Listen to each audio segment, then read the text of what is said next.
Warahmatullahi wabarakatuh. Perkenalkan, nama saya Zuina Ayudini, saya dari kelas MB 4207. Saya dari kelompok kalian IBM dengan sub KKMCS. Pada kesempatan kali ini, saya akan memaparkan usulan tugas akhir saya yang berjudul pengaruh promosi terhadap loyalitas petani belu pada produk pestisida PT Petrokimia Makayaku. Tugas ini saya ajukan untuk memenuhi syarat mata kuliah, peta kuliah penelitian dan penulisan ilmiah. Masuk pada bab 1, sebelumnya saya akan menjelaskan terlebih dahulu latar belakang dari penelitian ini. Jadi, Indonesia sendiri merupakan negara agraris. Ini berarti sektor pertanian memegang peranan penting dari keseluruhan perekonomian nasional. Hal ini dapat ditunjukkan dari banyaknya penduduk atau tenaga kerja yang hidup atau bekerja dalam sektor pertanian atau dari produk nasional yang berasal dari sektor pertanian. Bisa dilihat pada gambar di sebelah kiri, pertanian, kehutanan, dan perikanan menjadi salah satu dari 7 lapangan usaha yang tumbuh positif pada kuartal ketiga tahun 2020. Pertumbuhannya itu sebesar 2,15% secara tahunan. Kontribusi dari pertanian, kehutanan, kemudian perikanan juga terbesar kedua terhadap PDB, yakni 14,68%. Dengan pertumbuhan pertanian yang makin meningkat ini, tentunya juga dibarengi dengan masalah yang dihadapi. Salah satu masalah yang paling sering dihadapi oleh para petani adalah serangan OPT atau organisme pengganggu tumbuhan. Berdasarkan diskusi pestisida di Indonesia tahun 2020 oleh Profesor Dr. Erizal Jamal MSI, selaku Ketua Pusat Perlindungan Varietas Tanaman dan Perizinan Pertanian, didapat dinamika penggunaan pestisida. Yang pertama adalah mayoritas petani masih merasa insecure atau tidak aman dengan gagal panen, dan pestisida itu sendiri digunakan untuk pencegahan. Ini berarti petani akan aplikasikan pestisida sebelum adanya OPT. Yang kedua adalah sesama petani sebagai sumber informasi pestisida masih mendominasi. Jadi sesama petani informasi itu masih paling didengarkan. Yang ketiga, petani menggunakan merek yang sama terus-menerus dalam 3 tahun terakhir. Namun kebiasaan ini dikhawatirkan dapat menyebabkan terjadinya resistensi, yaitu resistensi terhadap jenis pestisida apapun, dan sifat resistensi ini dapat diwariskan untuk jangka waktu yang lama. Jadi dari latar belakang yang sudah dijelaskan, hal ini tentu menjadi tantangan bagi marketer untuk menentukan jenis promosi apa yang baik untuk mempengaruhi petani agar tidak mendengarkan informasi hanya secara turun-temurun dan tentunya mau menggunakan produk yang dipromosikan oleh marketer. Berdasarkan latar belakang ini, maka diangkatlah judul pengaruh jenis promosi terhadap loyalitas petani belu pada produk pestisida PT Petrokimia Kayaku. Adapun dipilihnya PT Petrokimia Kayaku ini sebagai objek penelitian adalah karena perusahaan ini belum lama dalam mempromosikan produknya di Kabupaten Belu, yaitu baru tahun 2020. Jadi baru terhitung 1 tahun sampai dengan penelitian ini dilakukan. Peneliti ingin mengetahui apakah selama 1 tahun terakhir ini promosi yang dilakukan oleh Petrokimia Kayaku sudah membuat petani loyal atau belum. Jika sudah, maka dilakukan peningkatan, dan jika belum, maka dicari kembali apakah promosi yang paling tepat untuk membuat petani itu loyal. Kemudian, untuk perumusan masalahnya adalah seberapa besar pengaruh promosi terhadap loyalitas petani belu pada produk insektisida PT Petrokimia Kayaku. Untuk tujuan penelitiannya adalah untuk mengetahui seberapa besar pengaruh jenis promosi terhadap loyalitas petani di belu pada produk pestisida PT Petrokimia Kayaku. Adapun manfaat penelitiannya terbagi menjadi 2. Yang pertama, manfaat teoritis, yaitu bagi bidang manajemen, khususnya pemasaran. Penelitian ini diharapkan dapat dijadikan bahan referensi dalam pengembangan ilmu manajemen pemasaran dalam meningkatkan loyalitas konsumen. Adapun manfaat praktisnya adalah membantu PT Petrokimia Kayaku menemukan jenis promosi yang tepat untuk membangun loyalitas petani pada perusahaan. Untuk bab 2-nya, yaitu tinjauan pustakanya, yang pertama ada manajemen pemasaran.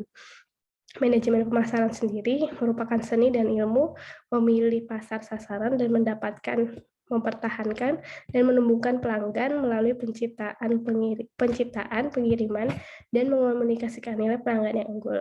Yang kedua ada promosi. Promosi merupakan salah satu cara komunikasi yang dilakukan oleh perusahaan kepada konsumen atau pasar yang dituju dengan tujuan menyampaikan informasi mengenai produk agar konsumen mau membeli produk yang dijual. Adapun bagian dari promosi itu ada 5, jenis-jenis promosi ada 5. Yang pertama advertising atau periklanan, yang kedua sales promotion atau promosi penjualan, yang ketiga direct marketing, yang keempat personal selling, dan yang kelima adalah public relation. Yang kemudian untuk bahasan yang ketiga adalah loyalitas. Loyalitas lebih mengacu pada wujud perilaku dari unit-unit pengambilan keputusan untuk melakukan pembelian ulang terhadap barang atau layanan suatu perusahaan yang dipilih. Jadi, indikator seseorang itu sudah loyal atau belum terhadap perusahaan adalah yang pertama, pembelian berulang, yang kedua, memiliki sikap positif, yang ketiga, selalu menggunakan layanan perusahaan.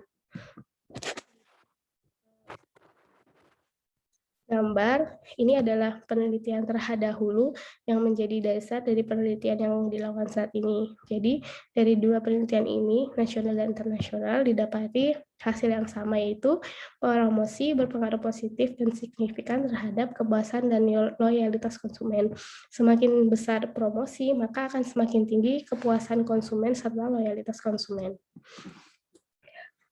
Dari latar belakang yang sudah dijelaskan sebelumnya, kerangka penelitiannya adalah sebagai berikut. Dengan hipotesis H0-nya tidak terdapat pengaruh promosi terhadap loyalitas, HA-nya terdapat pengaruh promosi terhadap loyalitas. Kemudian,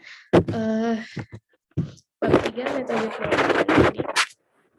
Variabel operasional dari penelitian ini adalah promosi atau sebagai variabel X atau variabel independen. Yang kedua, variabel loyalitas atau variabel Y sebagai variabel independen. Yang kedua adalah jenis penelitian.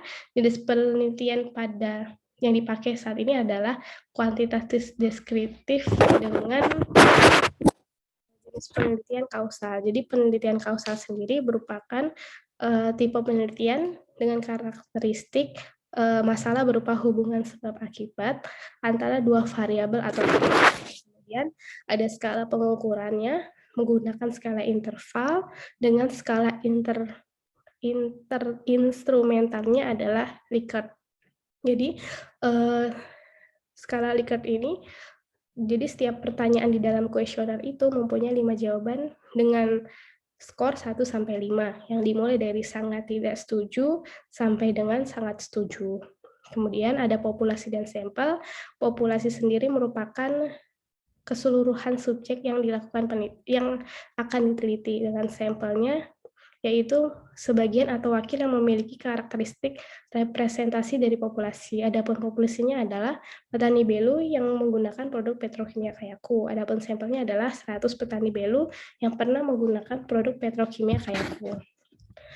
Pengumpulan datanya ada skala data primer dan sekunder. Adapun data primer adalah data yang dikumpulkan atau diperoleh oleh peneliti secara langsung dari sumber utama seperti observasi, wawancara, atau kuesioner. Adapun yang digunakan pada penelitian ini adalah kuesioner.